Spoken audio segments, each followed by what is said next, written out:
Hey, I've been doing some gardening behind your back. Yep. Lots been going on in the homestead and a lot of gardening going on. So much so that I wasn't able to get it all on camera. Of course, like I said in previous show, that not everything I do here on the homestead makes it to the camera. So stay tuned. I'm going to answer some comments, questions about my garden and why I did things the way I did, because there were some questions there, and I think this might be beneficial to everybody, so stay tuned.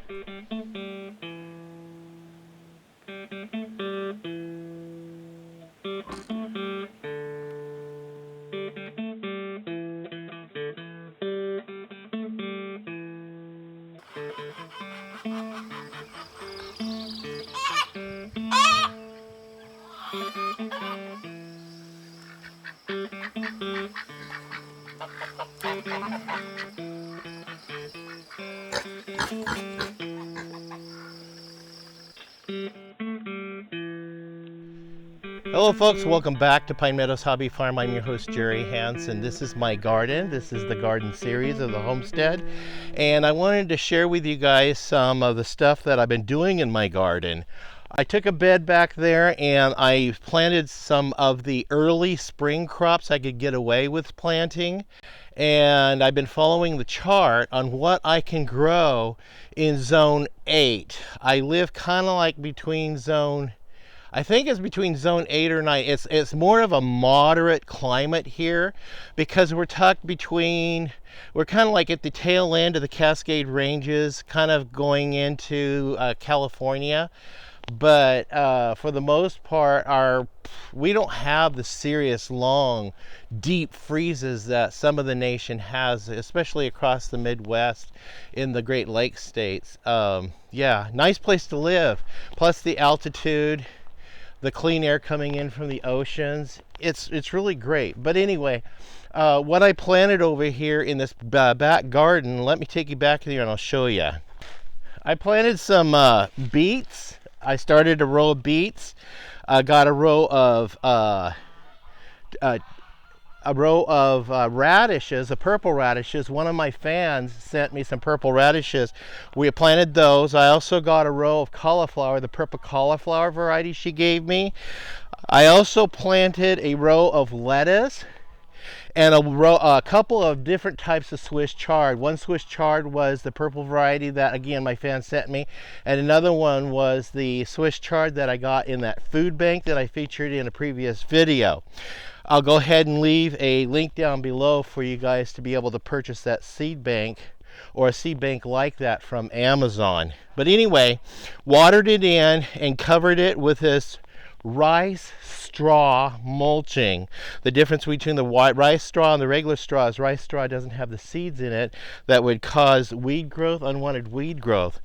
And so, hey, this stuff works great. I really enjoy it. It works fabulous. Now, some of you are asking where I got the rice straw.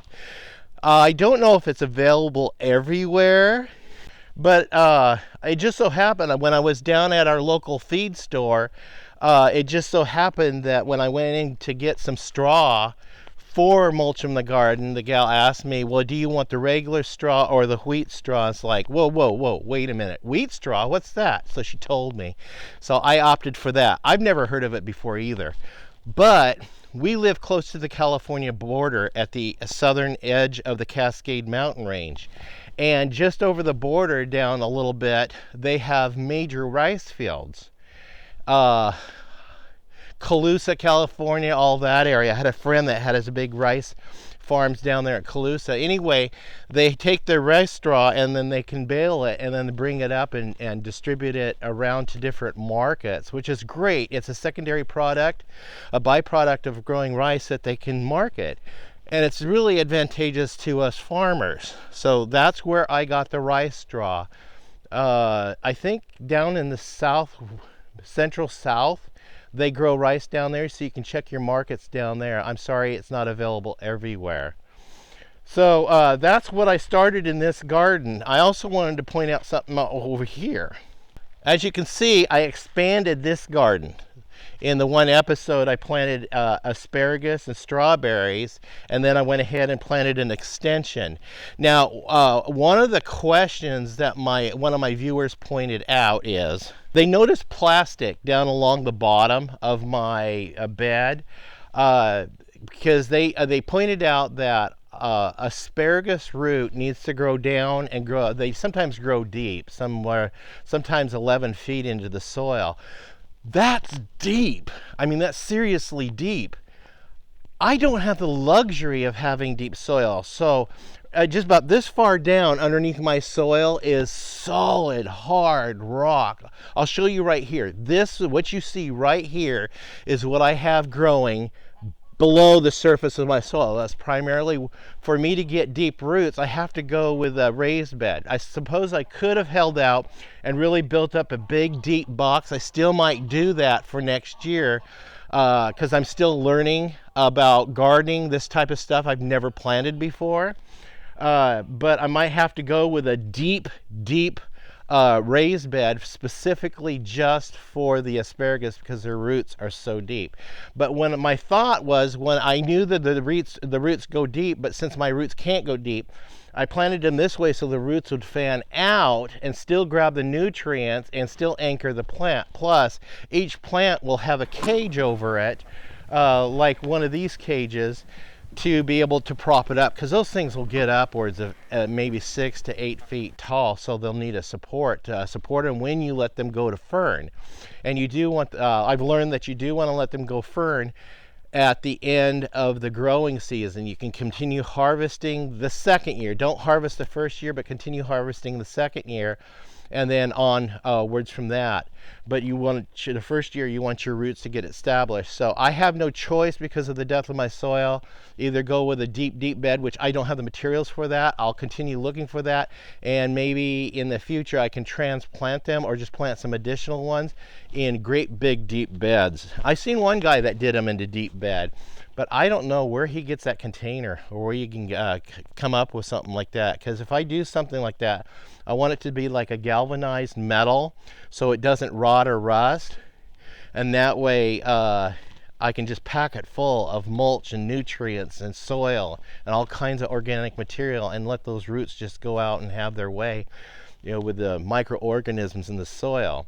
So anyway, that's my answer on this, on why my roots and why the bottoms of the bed are plastic, because of the depth. Well, this plastic has holes in it anyway for drainage, and so I'm hoping maybe some of the roots will tap down through those holes and go as deep as they can find till they get to that bedrock.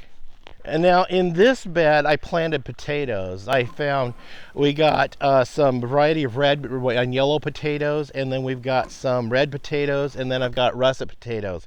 Anyway, I've got them all growing in there, and I mulched them heavily with a straw. So hopefully I just set them down on the dirt, kind of pushed them down in the dirt a little bit so they take root, and the roots will go out and collect the nutrients from the dirt.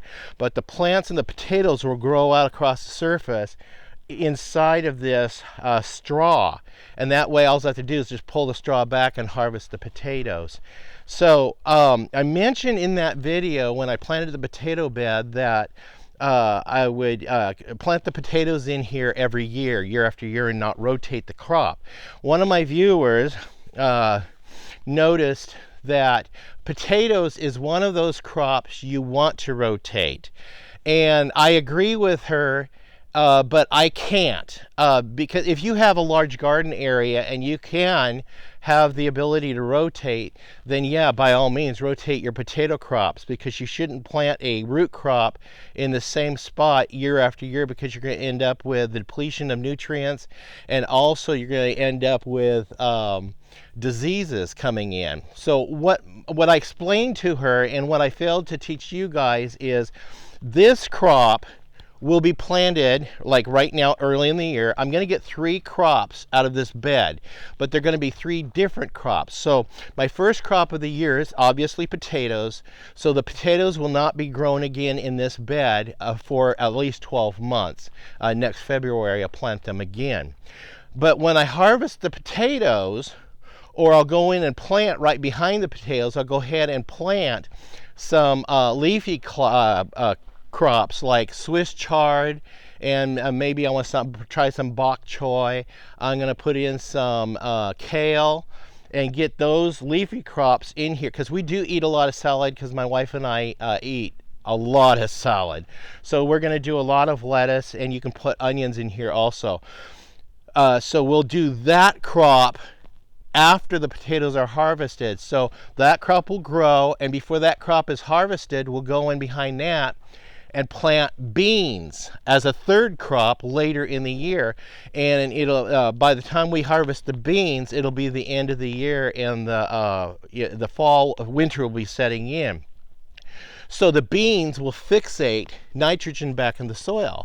The leafy greens will fixate the nutrients back in the soil as well. Plus, as I clean out my chicken coop and my barn, and what was left over from the pigs, that gets laid in here, so nutrients, organic material will be laid in there with the fresh soil, because as the soil gets munched down by the microbes, it condenses. So I lose probably 3 to 4 inches of soil in the bed each year, so you have to replenish that soil to bring it back up. So it's automatic. We're just going to end up with fresh nutrients by the next time that potatoes get planted. So I'm rotating the crops in the same bed. The potatoes will be planted in the same bed here at Pine Meadows Hobby Farm year after year, but again, only one crop per year, followed by 2 additional crops throughout the year. So the crops will continuously be rotated time and time again. So I hope that explains this feature and why I did it this way. I have these other 2 beds all ready to go for March. I have my crops I'm designated to plant in there for March, plus I've started a bunch of crops indoors, additional crops other than what my daughter started. So let's go inside and I'll show you guys what I did in here. Now, if you recall, my daughter went and planted some tomatoes in here, cucumbers, some winter squash, butternut squash, and zucchini. We're going to plant a lot of zucchini. Also, I planted some additional crops over here. We've got basil growing in here. This is what I just planted. I also planted basil in these little ones. We got 4 little ones. And then over here, I planted some chives. So we're going to get a variety of stuff planted. Now let me show you what I planted over here. I got some extra trays here that I didn't get anything planted in yet, so I just went ahead and started. I've got Swiss chard here. I've got some tomatoes here. I've got beets started out here. I've got peppers started out. And then over here, I've got a lot of lettuce and zucchini. So we've got plenty of plants started in the greenhouse. And this is so I can get a head start on all of my my spring crops. Hopefully they'll be successful this year. I gotta water these because I noticed they're getting a little bit dry. Don't want this to dry out. Yep, and I've got my spices, herbs and stuff that I've got growing right here, and they're doing okay. I just got to get outside and get my outside garden ready to plant my herbs, because I'm gonna be planting a complete herb garden. Now my daughter has what has she got in here? It's growing, whatever it is. Not sure what she grew in here. Romaine lettuce. Yeah, so she's got lettuce going. You go, girl. Wow. So anyway, that's what I've got going here on the homestead behind your back. I hope I was able to sufficiently answer some questions. And I know there's some rules to planting. Sometimes I don't follow the rules. I kind of skirt them a little bit. And sometimes there is a method to my reasoning why I'm doing it. Well, that's it on this episode. Stay tuned to more shows. You could do that by simply clicking that bell icon that alerts you to new videos as I do upload them. Also sharing my videos on your social media platforms, that helps our channel out a lot. It doesn't cost you guys anything. I don't charge a cent for you guys to be able to watch any of these, but watching them and watching the advertisements does help us financially, so we can be able to do the improvements, updates, and repairs on the homestead. Also, be sure to subscribe, give me a thumbs up, and of course leave your comments. I may read your comment on a future show, so look for that. And stay tuned to more shout outs for other YouTube channels. Primarily it's homestead and farm shows that I do shout outs for that relate to the subject and content of this show of Pine Meadows Hobbyist Farm, all things like self-reliance, self-sustainability. Yeah, I love it. Hey, we'll see you guys in the next episode. Bye-bye.